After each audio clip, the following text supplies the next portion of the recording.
யோவான் எழுதின நற்செய்தி நூல் 5ஆம் அதிகாரம் 28வது வசனம் 29வது வசனத்தை நாம் வாசிக்க கேட்கலாம். இதை குறித்து நீங்கள் ஆச்சரியப்பட வேண்டாம். ஏனென்றால் பிரேத குழிகளில் உள்ள அனைவரும் அவருடைய சத்தத்தை கேட்கும் காலம் வரும். அப்பொழுது நன்மை செய்தவர்கள் ஜீவனை அடையும்படி எழுந்திருக்கிறவர்களாகவும், தீமை செய்தவர்கள் ஆக்கினையை அடையும்படி எழுந்திருக்கிறவர்களாகவும் புறப்படுவார்கள். இங்கே ஆண்டவர் இந்த வார்த்தையை சொல்லுகிற பொழுதே ஒரு வார்த்தையை சொல்லுகிறார். நீங்கள் இதை குறித்து ஆச்சரியப்பட வேண்டாம். இது இயேசு கிறிஸ்து சொன்ன வார்த்தை. இயேசு கிறிஸ்து சொல்லுகிற பொழுதே இந்த வார்த்தையை சேர்த்து சொல்லுகிறார். நான் சொல்ல போகிற இந்த வார்த்தைகளை குறித்து நீங்கள் யாரும் ஆச்சரியப்பட வேண்டாம். ஏனென்றால் பிரேத குழியில் உள்ள அனைவரும் அவருடைய சத்தத்தை கேட்கும் காலம் வரும். ஒரு நாளில பிரேத குழியில் இருக்கிற அனைவரும், எல்லா மக்களும் அவருடைய சத்தத்தை கேட்கிற காலம் வரும். அதனால்தான் இன்னைக்கு ஆண்டவருடைய பிள்ளைகளாகிய நம்மளெல்லாம் மரித்த பிற்பாடு என்ன பண்றாங்க அப்படின்னா, நல்ல பெட்டியில வச்சு மண்ணில் அடக்கம் பண்றாங்க. ஆனா இதையே சாத்தான் என்ன பண்றான் அப்படின்னா, முதல் பிள்ளைகளை எரிக்கணும் அப்படின்னு சாத்தான் தந்திரமாக ஆண்டவரை குறித்து அறியாத மக்களிடத்துல இந்த காரியத்தை செய்து கொண்டிருக்கிறான். ஏன்னா நியாய தீர்ப்பு நாளில மரித்தவர்கள் அனைவரும், ஆண்டவருடைய வார்த்தை இங்க சொல்லுகிறபடி பிரேத குழியில் இருக்கிற அனைவரும். அதனால்தான் இன்னைக்கு நம்மளை என்ன பண்றாங்க, புதைக்கிறாங்க. ஆனா ஆண்டவரை குறித்து அறியாத மக்கள்ல ஒரு சிலர் என்ன பண்றாங்க அப்படின்னா, எரித்து விடுகிறார்கள். இதுவும் சாத்தானுடைய தந்திரம். எப்பவுமே ஆண்டவருடைய வார்த்தை என்ன சொல்லுகிறதோ அதற்கு மாறாக ஜனங்களை சாத்தான் செய்ய வைப்பான். பாருங்க, இந்த இடத்துல ஆண்டவர் நமக்கு என்ன சொல்லுகிறார் என்றால், நீங்கள் எல்லாரும் ஒரு நாளில பிரேத குழிக்குள்ள போக போகிறீர்கள். மரணம் என்பது எல்லாருக்குமே உண்டு, எனக்கும் உண்டு, உங்களுக்கும் உண்டு. என்னைக்கு அந்த மரணம் வரும் என்று நமக்கு தெரியாது. தேவன் நியமித்த நாளில நம்ம எல்லாருக்குமே மரணம் சம்பவிக்கும். மரணத்திற்கு பிற்பாடு என்ன என்பதை குறித்து தான் இந்த நாளில நாம் தியானத்திற்கென்று எடுத்துக்கொள்ள போகிறோம். பாருங்க, மரணத்திற்கு பிற்பாடு என்ன என்பதை குறித்து தான் ஆண்டவராகிய இயேசு கிறிஸ்து சொல்லுகிறார். மரித்த பிற்பாடு பிரேத குழியில் இருக்கிற அனைவரும் அவருடைய சத்தத்தை கேட்பாங்க. இந்த பூமியில் இருக்கிற எல்லா மனிதர்களும் புதைக்கப்படுவார்கள். எல்லா மனிதர்களும் உயிரோடு கூட மறுபடியும் எழுந்திருப்பார்கள்.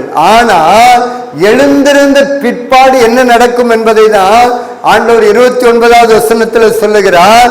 அப்பொழுது நன்மை செய்தவர்கள் ஜீவனை அடையும்படி எழுந்திருக்கிறவர்களாகவும், தீமை செய்தவர்கள் ஆக்கினையை அடையும்படி எழுந்திருக்கிறவர்களாகவும் புறப்படுவார்கள். அதே அதிகாரத்தில் 25வது வசனத்திலையும் ஆண்டவர் சொல்லுகிறார், மரித்தோர் தேவனுடைய சத்தத்தை கேட்கும் காலம் வரும். அது இப்பொழுதே வந்திருக்கிறது.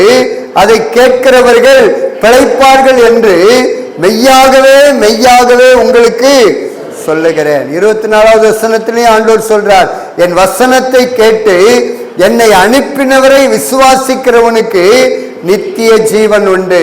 அவன் ஆக்கினைக்கு தீர்ப்புக்குட்படாமல் மரணத்தை விட்டு நீங்கி ஜீவனுக்கு உட்பட்டிருக்கிறான் என்று மெய்யாகவே மெய்யாகவே உங்களுக்கு சொல்லுகிறேன்.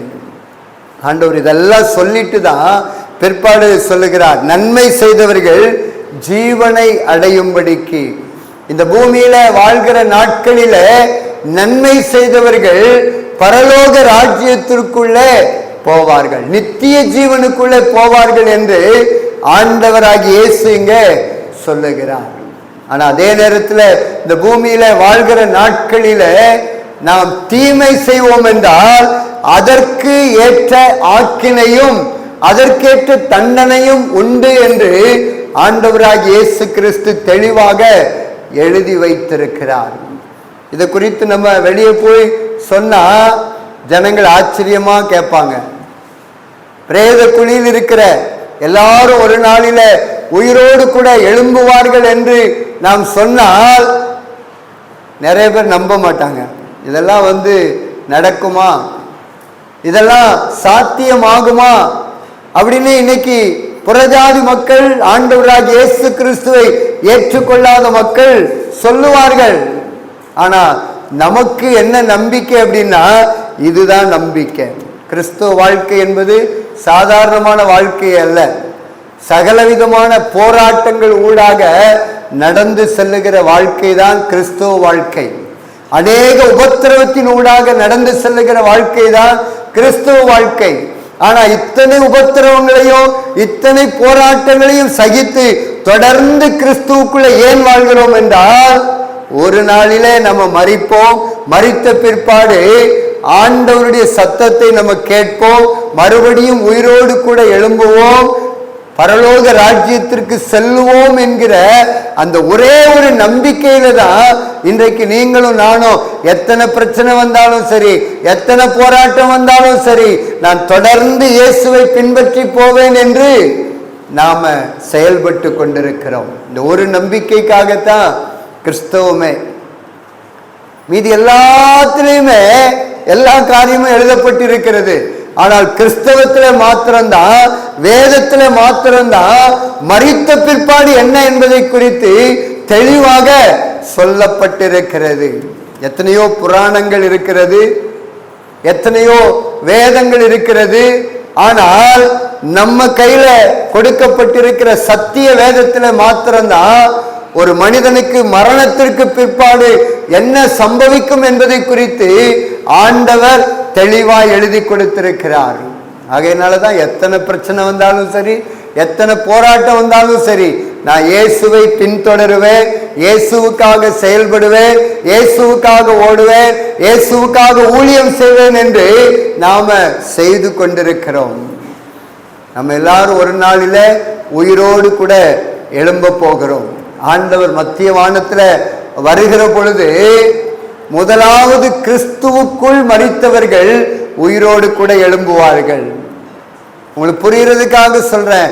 ஒருவேளை இப்போ மத்திய வானத்திலிருந்து இயேசு கிறிஸ்து இறங்கி வருவாரானால் உயிரோடு கூட இருக்கிற நாம் எல்லாரும் அப்படியே பறந்து போய் விடுவோம்.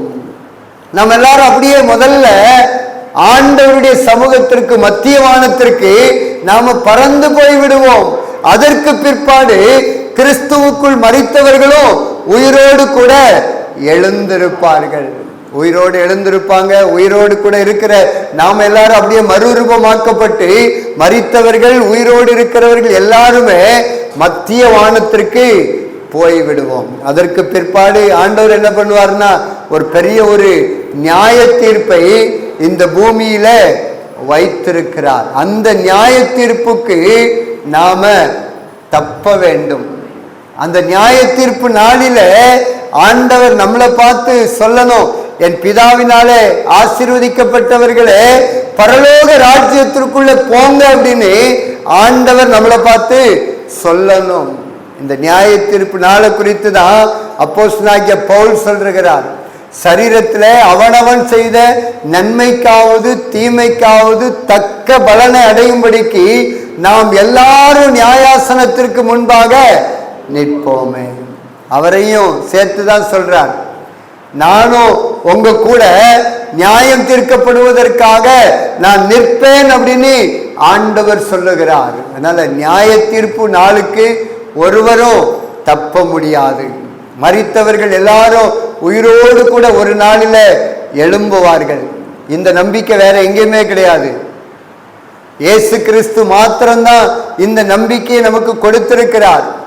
இயேசு கிறிஸ்துவால மாத்திரம்தான் மரித்தவர்களை உயிரோடு கூட எழும்ப பண்ண வைக்க முடியும். அதனால்தான் இயேசு சொல்றார், நான் சொல்ற இந்த வார்த்தைகளை குறித்து நீங்க ஆச்சரியப்பட வேண்டாம். இதெல்லாம் நடக்குமா நடக்காதா அப்படின்னு இன்னைக்கு ஆண்டவரை குறித்து அறியாத மக்கள் யோசிக்கலாம். ஆனா வேதம் கையில வைத்திருக்கிற நான் முழுமையாக விசுவாசிக்க வேண்டும். ஒரு நாளில இயேசு வருவார், அவருடைய சத்தத்தை நான் கேட்பேன், மரித்தேன்னா உயிரோடு கூட எழும்புவேன், மரிக்கல அப்படின்னா அப்படியே நான் மறுரூபமாக்கப்பட்டு அவரிடத்துல போவேன் என்கிற இந்த நம்பிக்கை நமக்கு ஆழமா இருக்கணும். இந்த காரியத்தின் மேல நம்ம இது நடக்குமா நடக்காதா அப்படின்னு அவிவிசுவாசம் கொள்ளக்கூடாது. ஏன்னா இயேசு கிறிஸ்து நமக்கு ஒரு காரியத்தை செய்து காண்பித்திருக்கிறார். லாசர் மரித்து போனார், 4 நாளாயிடுச்சு. 4 நாள் ஆன பிற்பாடும் லாசருவே வெளியே வா அப்படிங்கிற ஒரு சத்தம் லாசருடைய காதுல கேட்கிறது. பாருங்க, மரித்து போன அந்த லாசரு உயிரோடு கூட எழும்பி வந்தார். அதனால்தான் ஆண்டவர் நமக்கு சொல்றார், நீங்க மரித்தாலும் உயிரோடு கூட எழுந்திருப்பீர்கள். ஒரே ஒரு காரியத்தை மாத்திரம் சொல்லி முடிக்கிற பாருங்க, எசேக்கியேல் 37ஆம் அதிகாரத்துல நமக்கு இந்த நம்பிக்கையை உறுதிப்படுத்துகிற விதத்துல ஆண்டவர் அங்கே ஒரு காரியத்தை எழுதி வைத்திருக்கிறார். எசேக்கியேல் 37ஆம் அதிகாரம், அந்த அதிகாரம் முழுவதும் வாசித்து பார்ப்பீர்கள் என்றால், அதாவது எலும்புகள் நிறைந்த ஒரு பள்ளத்தாக்குல ஊழியக்காரரை கொண்டு போய் ஆண்டவர் நிறுத்தி ஆண்டவர் சொல்றார், நீ தீர்க்க தரிசனம் உரை, இந்த எலும்புகள் எல்லாம் உயிர் அடையுமான்னு கேட்கிறார். ஊழியக்காரர் அதுக்கு பதில் சொல்றார், ஆண்டவரே உமக்கே தெரியும், நீ என்ன பண்ணு, தீர்க்க தரிசனம் உரை. பாருங்க, எலும்புகள் ஆங்காங்கே சிதறி கிடக்கிறது. அந்த பள்ளத்தாக்களை போய் தீர்க்க தரிசனம் உரைக்க உரைக்க என்ன நடக்கிறது என்றால், எலும்புகள் எல்லாம் ஒன்று கூடுகிறது. அந்தந்த எலும்புகள் அந்தந்த எலும்போடு கூட ஒன்று கூடுகிறது. பாருங்க, சதைகள் உருவாகிறது, நரம்புகள் உருவாகிறது. நடந்தது என்னவென்றால் 10வது வசனம் சொல்லுகிறது, எனக்கு கற்பித்தபடி நான் தீர்க்க தரிசனம் உரைத்தேன், அப்பொழுது ஆவி அவர்களுக்குள் பிரவேசிக்க அவர்கள் உயிரடைந்து காலொன்றி மகா பெரிய சேனையாய் நின்றார்கள். இதுதான் இனி வருகிற நாட்களில நடக்க போகிறது. இயேசு கிறிஸ்து மத்திய வானத்திலிருந்து இறங்கி வருகிற பொழுது அவருடைய சத்தத்தை கேட்கிற யாவரும் உயிரோடு கூட எழும்புவார்கள். எழும்பி ஒரு மகா பெரிய சேனையாய் ஆண்டவருக்கு முன்பாக நிற்க போகிறார்கள். அதனால்தான் ஆண்டவர் இந்த காரியத்தை முன்னாடியே செய்து காண்பித்திருக்கிறார். நாம விசுவாசிக்க வேண்டும் என்பதற்காகத்தான் ஆண்டவர் செய்து காண்பித்திருக்கிறார். பாருங்க, எலும்புகள் நிறைந்த பள்ளத்தாக்குல ஆங்காங்கே எலும்புகள் சிதறி கிடக்கிறது. ஆனா ஆண்டவருடைய வல்லமையின் நிமித்தம் எல்லா எலும்புகளும் ஒன்று கூடுகிறது. அவைகள் எல்லாம் மகா திரளாய் சேனைகளாய் நின்றது என்று எழுதப்பட்டிருக்கிறது. ஆகையினால இன்னைக்கு கர்த்தருடைய பிள்ளைகளாகிய நமக்கு ஆண்டவர் சொல்லுகிற வார்த்தை, இதோ நான் சீக்கிரமாய் வரப்போகிறேன், அவனவனுக்குரிய பலன் என்னோடு கூட வருகிறது. நீங்கள் இந்த பூமியில வாழ்கிற நாட்களில கர்த்தருக்குள்ள வாழ்ந்தால் அதற்கேற்ற பிரதிபலன் உங்களுக்கு உண்டாகும். ஒரே ஒரு காரியத்தை மாத்திரம் சொல்லி முடிக்கிறேன். பாருங்க, இன்னைக்கு கிறிஸ்துவுக்குள்ள வாழ்கிறவர்கள் மாத்திரம்தான் உயிரோடு கூட எழும்ப முடியும். ஏதோ பேருக்காக ஆண்டவரிடத்தில் நான் வருகிறேன் என்று வருகிறவர்கள் அந்த நாளில முதலாவது ரகசிய உயிர்த்தெழுதலிலே உயிர்த்தெழுதுவது கடினம். அதைத்தான் ஆண்டவர் சொல்றார், மத்திய வானத்தில் வருகிற பொழுது கிறிஸ்துவுக்குள் வாழ வேண்டும். கிறிஸ்தவர்கள் என்று அங்கு எழுதப்படவில்லை. கிறிஸ்துவுக்குள் மரித்தவர்கள் முதலாவது உயிரோடு கூட எழுந்திருப்பார்கள்.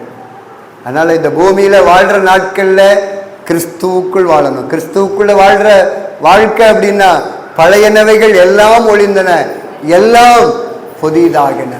நம்ம ஆண்டவருக்குள்ள வந்த பிற்பாடு நம்ம வாழ்க்கை புதிதா இருக்க வேண்டும். நம்ம பேச்சு, நம்முடைய செயல்பாடு, மற்றவர்களை நேசிக்கிற காரியம் எல்லாவற்றிலையும் புதிதா இருக்க வேண்டும் என்று ஆண்டவர் நம்மிடத்துல எதிர்பார்க்கிறார். அப்படி புதிதான ஒரு வாழ்க்கை, வேதத்தில் சொல்லப்பட்டிருக்கிற அந்த வாழ்க்கை வாழ்ந்தால் மாத்திரம்தான் நியாய தீர்ப்பு நாளில நம்ம தப்ப முடியும். நாம் செய்த அத்தனை கிரியைகளும் நம்மோடு கூட வருகிறது, வேற எதுவுமே நம்ம கூட வராது. நாம் இந்த பூமியில வாழ்ற நாட்களில் நாம் செய்த நன்மை, நாம் செய்த தீன்மை, இவைகள் மாத்திரமே வரும். இவைகளை பதிவு செய்வதற்காகவே ஆண்டவர் ஒரு ஞாபக புஸ்தகத்தை வைத்திருக்கிறார். ஆகையினால சகல ஆத்துமாக்களின் தினத்தில் ஆண்டவர் நம்மோடு கூட பேசுகிறார். பரிசுத்தம் இல்லாமல் ஒருவனும் கர்த்தரை தரிசிக்க முடியாது. எப்படி வேண்டுமானாலும் வாழலாம், நான் கர்த்தரை தரிசித்துருவேன் அப்படின்னா அது முடியவே முடியாது. வேதம் ஒரு நாளும் மாறாது. எத்தனை ஆண்டுகள் ஆனாலும் வேதம் மாறாது. இன்னைக்கு வேத வசனத்தை மாற்றுகிறதற்கு ஜனங்கள் முயற்சி செய்கிறார்கள்.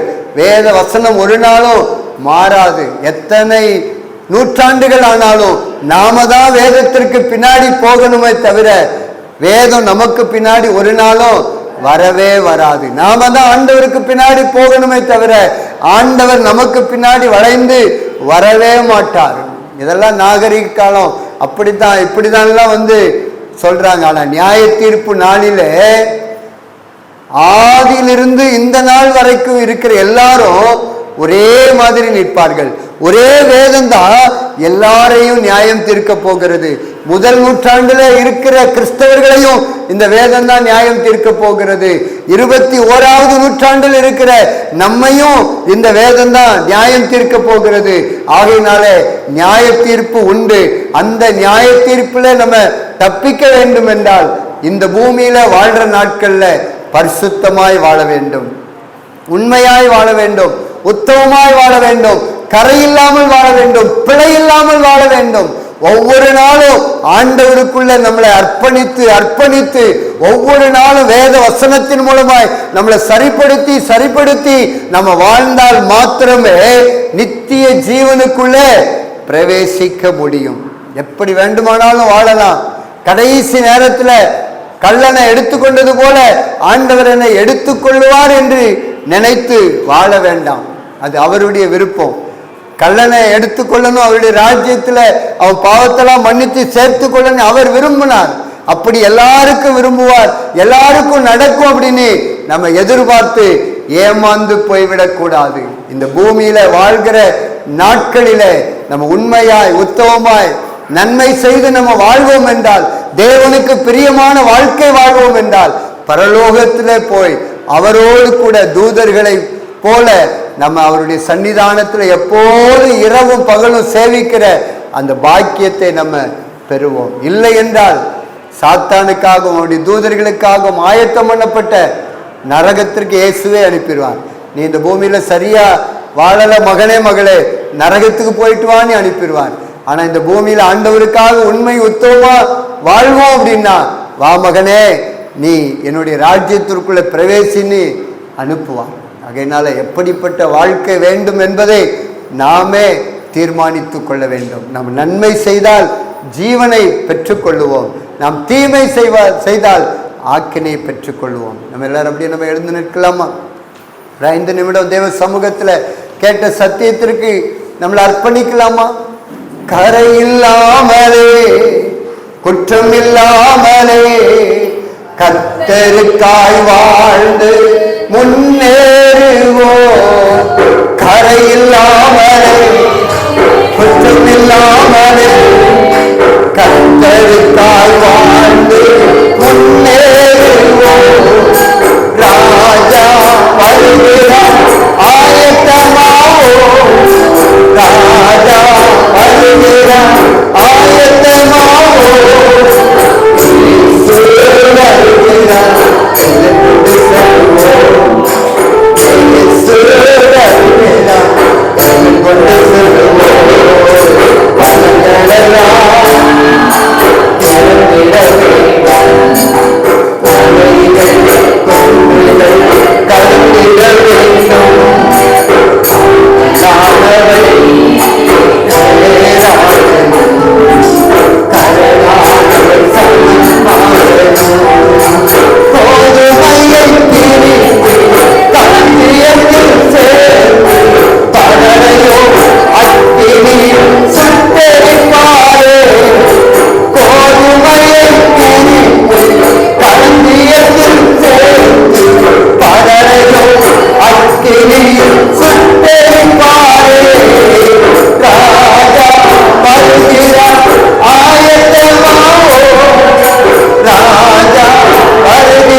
பரலோக பிதாவே, இந்த நாள் எங்களோடு கூட பேசின இந்த வார்த்தைகளுக்காக உமக்கு நாங்கள் நன்றி சொல்லுகிறோம், நன்றி சொல்லுகிறோம், நன்றி சொல்லுகிறோம், நன்றி சொல்லுகிறோம், நன்றி சொல்லுகிறோம், நன்றி சொல்லுகிறோம், நன்றி சொல்லுகிறோம், நன்றி சொல்லுகிறோம், நன்றி சொல்லுகிறப்பா. பிரேத குழியில் இருக்கிற அனைவரும் அவருடைய சத்தத்தை கேட்கும் காலம் வரும் என்று ஆண்டவரே நீங்க சொல்லியிருக்கிறீங்கப்பா. ஆண்டவரே உமக்கு நன்றி, நன்றி, நன்றி. இந்த நாட்கள்ல அப்பா உம்முடைய வசனத்தை நாங்கள் ஏற்றுக்கொண்டு உம்முடைய சத்தத்தை கேட்டு ஆண்டவரே நாங்கள் நித்திய ஜீவனுக்கு நேராக நாங்கள் பிரயாணப்பட்டு கொண்டிருக்கிறப்பா. உம்மை ஏற்றுக்கொண்டதன் நிமித்தம் எங்களுக்கு ஆக்கினை இல்லை. உம்மிடத்துல பாவ மன்னிப்பு நிச்சயத்தை பெற்றுக்கொண்டதன் நிமித்தம் எங்களுக்கு ஆக்கினை இல்லை, நித்திய ஜீவன் என்று சொல்லியிருக்கிறேன்.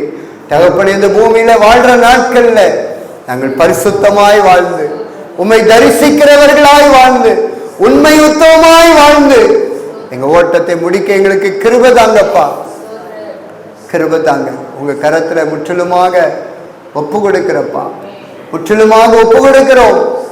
எங்களை தாழ்த்துகிறப்பா, தாழ்த்துகிறோம். ஆண்டவரே, உம்முடைய வருகையோ மிக மிக சமீபம். அதனால்தான் அந்த வார்த்தையை கொண்டு எங்களை ஞாபகப்படுத்துறீங்க அப்பா. நாங்க கிறிஸ்துவுக்குள் வாழ்கிற வாழ்க்கைக்கு என்று ஒப்பு கொடுக்கிறோம். பழையனவைகள் எல்லாம் ஒழிந்தன, எல்லாமே புதிதாயின. எங்க பேச்சில ஒரு அன்பு, எங்க பார்வையில ஒரு பரிசுத்தம், எங்க செயல்பாடுகளில ஒரு உண்மை, எல்லாவற்றிலே உத்தமம். ஆண்டவரே, எல்லாவற்றிலையும் ஒரு மாற்றத்தை கர்த்தர் எங்களுக்கு நீங்க தந்திருக்கிறீங்கப்பா. நாங்க இன்னும் பரிசுத்தமாகிறோம். பரிசுத்தமாகிறவன் இன்னும் பரிசுத்தமாகட்டும் என்று எழுதப்பட்டிருக்கிறது. நாங்க இன்னும் மண்டலை கிட்டி சேர, இன்னும் உண்மை, இன்னும் உத்தமம், இன்னும் அதிகமாய் உம்மை கிட்டி சேர எங்களுக்கு கிருபை தாங்கப்பா. உடைய வருகையில உம்மோடு கூட நாங்கள் பறந்து போகிற பிள்ளைகளாக, உம்மோடு கூட நாங்கள் வந்து இளைப்பாறுகிற பிள்ளைகளாய் வாழ கிருபதாங்கப்பா. எங்களை பரிசுத்தப்படுத்துங்க தகப்பனே. எங்களிலே குறைகள் உண்டு, எங்களிலே குற்றங்கள் உண்டு, உமக்கு பிரியமில்லாத காரியங்கள் எல்லாம் உண்டையா. தயவா எங்களை மன்னித்து உங்க ரத்தத்தினால எங்களை கழுவி பரிசுத்தப்படுத்தி ஆண்டவரே இந்த நாள்ல உமக்கு பிரியமான வாழ்க்கை வாழ எங்களுக்கு கிருபதாங்க ஆண்டவரே, கிருபதாங்க, கிருபதாங்கப்பா. இந்த நாள்ல வந்திருக்கிற ஒவ்வொரு பிள்ளைகளுக்காக செபிக்கிறேன். ஒவ்வொருவர் மீது உம்முடைய ஆளுகை இறங்கட்டும். நீர் விரும்புகிற பரிசுத்தம், நீர் விரும்புகிற உண்மை என் ஆண்டவர் என்னை ஒரு நாள்ல நியாய தீர்ப்புல கொண்டு வந்து நிறுத்துவார் அப்படிங்கிற அந்த பயம், அப்படிங்கிற ஒரு உணர்வு ஒவ்வொருவருக்குள்ள இயேசுவின் நாமத்தில் வரட்டும் என்று ஜெபிக்கிறப்பா. அந்த ஒவ்வொருவரையும் ஆசீர்வதியும், பரிசுத்தப்படுத்தும். பலவீனங்கள் எல்லாம் எடுத்து போடுங்க. பலவீனத்தோடு வந்திருக்கிற பிள்ளைகள் மீது உம்முடைய சுகமளிக்கிற வல்லமை இயேசுவின் நாமத்தில் இறங்கட்டும். பலவீனங்கள் மறையட்டும்ப்பா. இருதயத்தின் எண்ணங்கள், ஏக்கங்கள் எல்லாம் இயேசுவின் நாமத்தில் அப்படியே உண்டாகட்டும் என்று ஜெபிக்கிறேன். நீர் அப்படியே செய்கிறதற்காக உமக்கு நன்றி, நன்றி, நன்றி, நன்றி. மீதியான வேலையை பொறுப்படுத்திக் கொள்ளும். துதி, கன, மகிமை எல்லாம் ஒருவருக்கு மாத்திரம் செலுத்தும். இயேசுவின் நாமத்தில் ஜெபிக்கிறோம் நல்ல பிதாவே, ஆமென்.